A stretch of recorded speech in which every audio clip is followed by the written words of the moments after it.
90년 전후로 소련 체제가 붕괴하죠. 이데올로기의 맹주였던 김일성도 죽고 북한은 기댈 데가 없잖아요. 급속히 몰락합니다. 고난행군이라는 100만 단위가 굶어 죽는 위기가 발생을 합니다. 이때 김정일의 선택은 숙청이었어요. 심화조라는 걸 만들어서 간첩을 색출했거든요. 2만 명의 사람들을 처형하거나 정치범 수용소로 보냅니다. 공포를 조장해내요. 이걸 주도했던 게 바로 장성택이에요. 김정은이 이걸 또 배웁니다. 자, 집권하면서부터 피해 숙청을 시작합니다. 류영호 총참모장은 군부 실세였으니까 제거한 거고, 장성택은 민간의 실세였거든요. 양축이었거든요. 마지막 남은 인물이 하나 있죠. 김씨 일가의 장자, 적자, 장손, 김정남이었거든요. 북한 정권은 대대적으로 아주 나쁜 존재들인 게 피해 숙청을 통해서 권력을 유지합니다. 김일성부터 얘기해 볼까요? 김일성이 1945년 9월에 들어왔을 땐 소련 88 독립보병여단의 대위로 들어왔어요. 대위 출신이었어요. 각종 자료를 보면 한반도에 들어올 생각도 없었어요. 김일성은 소련군의 사단장이 목표였어요. 인생의 목표였어요. 근데 들어와서 소련 군정의 허수아비로 수상이 되고 노동당을 장악하고 6.25 이전까지 김일성의 권력은 그저 n분의 1이었어요. 6.25도 그 당시 남노당의 핵심이었던 박헌영과 공동으로 발의합니다. 김일성이 혼자 한 게 아니에요. 기록이 다 나와요. 근데 김일성이 여기서 이제 악마적인 권력의 본성이 나옵니다. 6.25를 통해서 그 당시 김일성은 소련을 등이었고, 그러니까 김일성은 재밌게도 북한 공산당원이 아니었어요. 중국 공산당원으로서. 그러니까 김일성의 어떤 전기를 보면 12년생이거든요.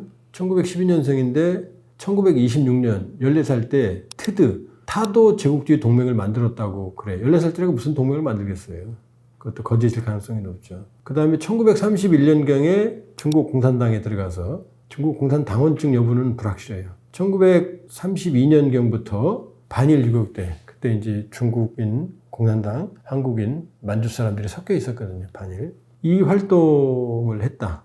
그리고 공식적으로 이제 동북항일연군, 그러니까 1936년 정도에 동북항일연군이라고 하는 중국 공산당의 반일 부대에 합류한 걸로. 그리고 여기에 1호군, 1호군, 1호군, 3호군이 있는데 1호군 육사장을 했던 것으로 추정이 되거든요. 규모는 아마 조선인 부대고 한 몇백 명 수준이었던 것 같아요. 이 부대를 이끌고 김일성이 이제 유명해진 게 37년 보천부 유명하죠. 침입을 해서 일본에게 존재감을 알렸죠. 물론 전과는 초기에 어린아이 포함해서 2명 정도의 일본 민간인이 이제 사망을 하고, 그리고 이제 거기 있던 주요 주재원들은 모두 사전에 도망을 갔고, 일본. 근데 이제 추격 과정에서 일경과의 전투가 벌어져서 일경의 다수가 일본 추격대가 사망을 하고, 그런데 이제 이걸로 사실은 이제 조용했던 한반도에 이름을 떨치죠. 그때는 이제 항일투쟁, 무장투쟁에 많이 소강 상태였던 때니까 충격이 컸죠. 이걸로 일제가 대규모의 소탕작전에 들어가서 결국 이 동북항일연군이 와해 지경에 이르게 됩니다. 한때 3, 4만 명 규모까지 달했던 걸로 추정이 되거든요. 이 김일성 부대도 40년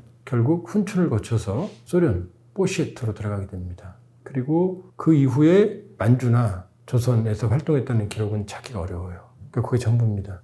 그러면서 김일성은 혼성부대, 중국과 만주, 그 다음에 조선인으로 이루어진 소련 극동 독립 88 여단에 들어갔고 대위가 됐고, 여기서의 꿈은 소련군 사단장이었습니다. 조선에 들어올 생각이 없었어요. 여러 기록을 보면. 그런데 소련이 한국에 진주하면서 김일성, 꼭두각시인 김일성이 필요했고, 김일성을 데리고 들어왔을 때 김일성은 그저 보천보 전투로 이름은 알려져 있지만 그 당시 박헌영이라든지 연안파의 김도봉이라든지 쟁쟁한 허가이라든지 이런 인물에 비하면 세력이 현저하게 약했어요. 나이도 젊었고. 그러니까 그 당시에 주요 세력들은, 자, 국내에는 갑산파가 있었고, 박금철을 대표로 하는, 그 다음에 연안파는 김두봉, 김원봉이라고 하는, 김원봉은 우리에게도 잘 알려져 있죠.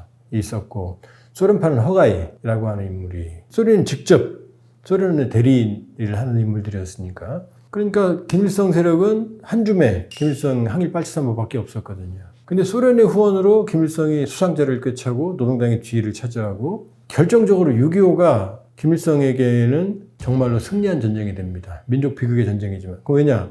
6.25를 통해서 쟁쟁했던 소련파의 거두 허가이를 제거합니다. 허가이는 53년 7월에 이 휴전협정 직전에 자살한 걸로 나오거든요.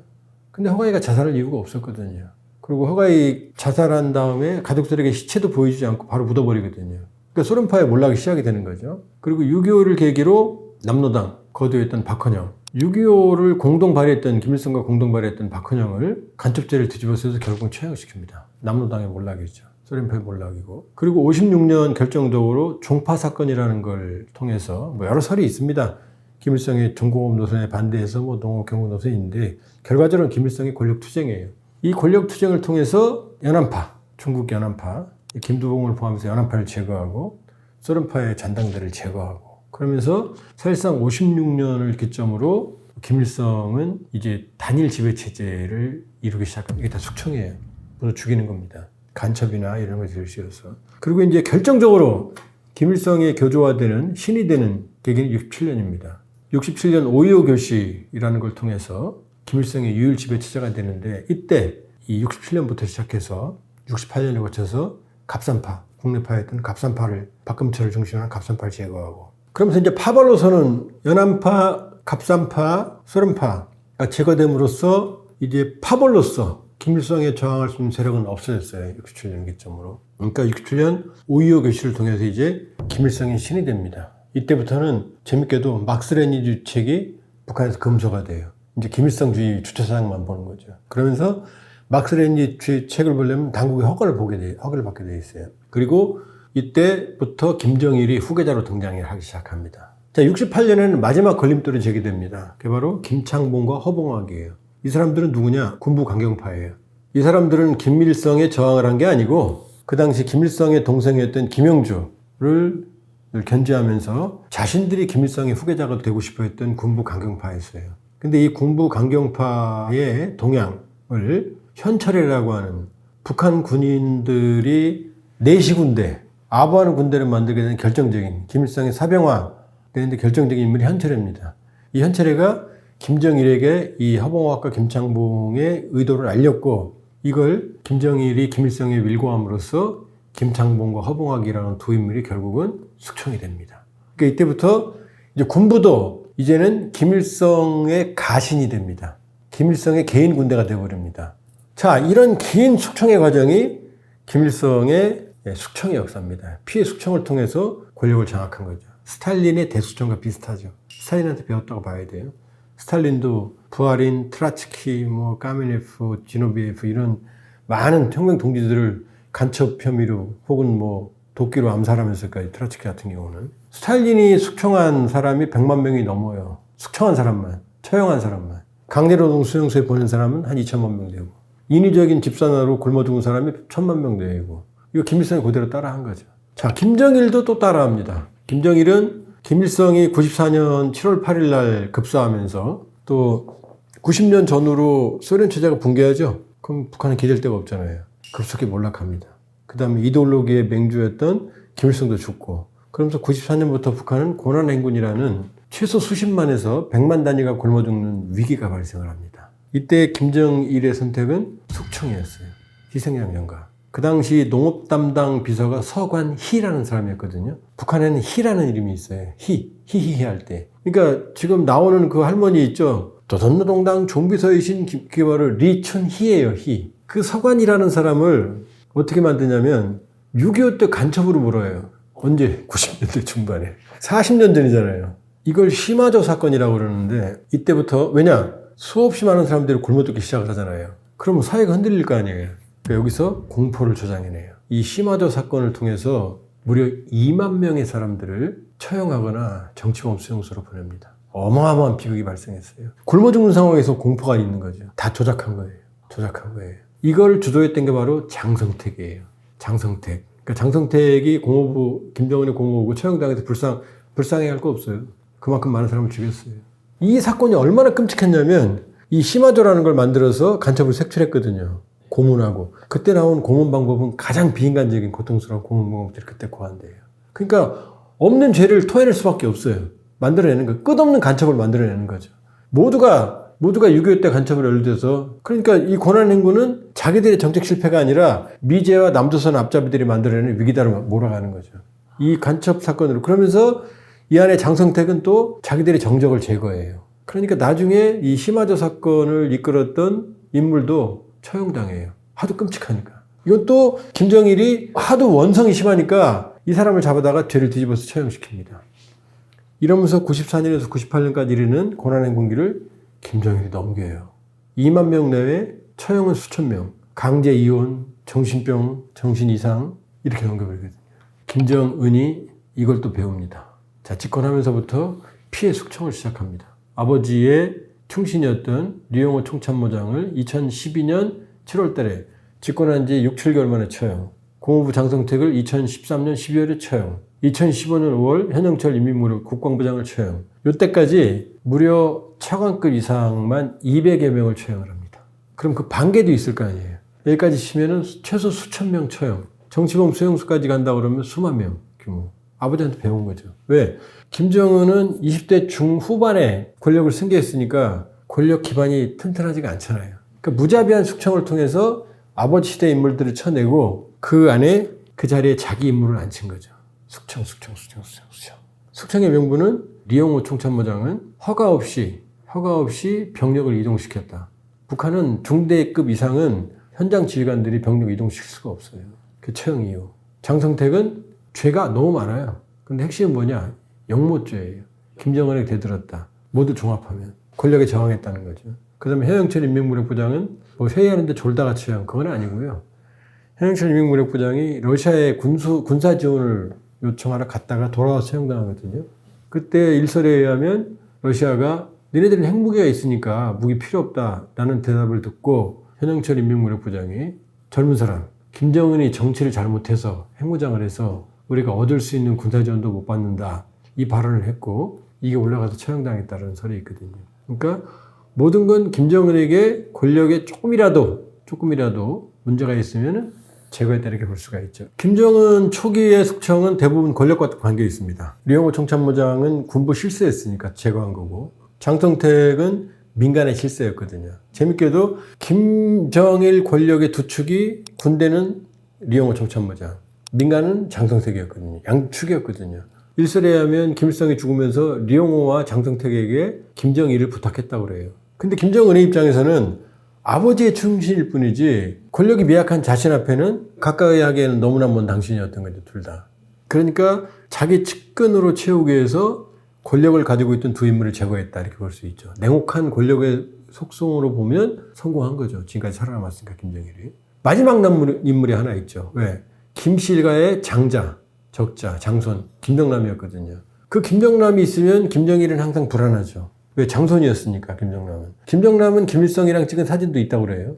근데 김정은은 없어요. 김정남은 장손이니까 김정일이 인정하지 않던 성혜림의 아들이라 하더라도 만나줬고 일설에 하면 김경희가 고모가 울고불고 장손이라고 만나게 했답니다. 근데 김정은은 북한에 천시받는 제4, 제1교포 고용희 아들, 할아버지 고경택은 제주도 출신, 그 다음에 이모 고영숙은 탈북자 미국에 살아. 약점이 너무나 많거든요. 거기다가 김정남을 돌보는 게 누구냐? 중국이었거든요. 중국이 언제든지 김정남을 데리고 들어올 수 있잖아요. 백두혈통으로. 그럼 불안하잖아요. 그러니까 2017년 2월에 말레이시아에서 김정남을 백두대낮에 암살합니다. 자, 백두대낮에 암살하면 누군지 뻔히 알 거 아니에요. 누가 죽였는지. 그 무리수를 쓰면서도 죽여야 됐던 건 뭐냐? 바로 김정은의 권력의 컴플렉스였다. 장자가 아니고 그 다음에 중국에 대한 공포. 그러니까 장성택을 죽이고 친중 라인을 모두 제거한 것도 중국에 대한 포비아 공포였어요. 김정남을 중국이 보호하고 있으니까. 그러니까 장성택을 죽이면서 친중 라인도 모두 죽여버리죠. 지금 북한의 친중 라인은 씨가 많았다고 보면 돼요. 그리고 싹 죽이고 나서 김정남까지 죽이고 나서 중국이 보호하고 있는데 눈앞에서 말레이시아에서 그 다음에 2018년 다음에 3월에 어떻게 딸에네 가잖아요. 당당하니까 이제 불안하지 않으니까 시진핑 만나잖아요. 시진핑 짜증나죠. 친중 라인 다 죽이고 오는데 오지 말라고 할 수도 없고. 그게 김정남의 죽음의 원인이다 이렇게 볼 수 있어요. 자, 여기까지는 주요한 처형으로 권력을 장악했고 그 이후에는 이제 주로 자기의 정책적 과오를 뒤집어 씌웁니다. 자, 올해만 볼까요? 올해 1월 달에 우시군과 온천군이라고 하는데 김정은이 지방발전 20승 10정책이라는 걸 지방공업발전 20승 10정책이라는 걸 하거든요. 1개의 군에 지방공장을 20개씩 곱하기 10년 동안 200개를 만든다는 거거든요. 북한의 지방의 군이 200개니까. 왜? 지방이 너무 열악하거든요. 정말 열악해요. 일제시대 같아요. 제가 북한 농촌 가보고 놀란 게 여기서 영화를 찍으면 세트 비용이 안 든다. 옛날 영화 찍으면. 왜? 일제가 아니라 조선시대가 똑같으니까. 과장 하나도 안 했어요, 지금. 그러니까 김정은이 알고 여기다 현대화된 공장을 절약을 했거든요. 근데 공장을 짓고 나서는 자체로 알아서 운영을 해라. 근데 공장을 짓는데 위에서 돈도 안 주고 짓고 나면 원료도 없고 그러니 이게 제대로 되겠어요? 껍데기만 짓는 거죠. 그랬더니 올 1월 달에 우시군과 온천군에서 성대하게 지방공업공장 준공식을 했거든요. 1월 27일 날 갑자기 비서국 확대를 열어서 우시군과 온천군 간부들 수십 명을 숙청하는 지시를 내립니다. 그리고 그 보도가 1월 29일 날 설날 아침 노동신문에 나와요. 우시군 온천군은 뭐냐? 온천군은 뭐냐? 음주 집단 불량 행위를 했다. 뭐냐? 공장 준공식하고 그냥 술 한잔 한 거예요. 그 다음에 우시군은 뭐냐? 우시군 담당자들이 농민들의 재산을 난폭하게 침해했다. 이게 두 개가 뭔지 아세요? 고생해서 온천군에서 했으니 술 한잔 먹었는데 왜 그럼 이게 음주 불량 행위냐? 일단 군민들이 봤을 때 공장이 껍데기 아무것도 없거든요. 근데 술 먹으니까 신속 고발이 올라간 거죠. 그 우시군은 뭐냐? 농민들의 재산을 난폭하게 했다. 위에서 자원을 안 주고 공장을 지라고 하니까 농민들의 세액 부담을 시켰을 거 아니에요. 시킨 대로 한 거죠. 이게 올라간 거죠. 그러니까 김정은이 능력이 안 되는 지방 발전 정책의 결과물을 본인이 책임져야 되는데 불만이 생기니까 뒤집어서 수십 명을 수청한 거죠. 그 다음에 구축함 진수 실수 김정은 잘못이거든요. 되지도 않는 구축함 불균형적으로 만들어서 엎어진 거거든요. 그런 사고가 난리가 없거든요. 그럼 어떻게 해요?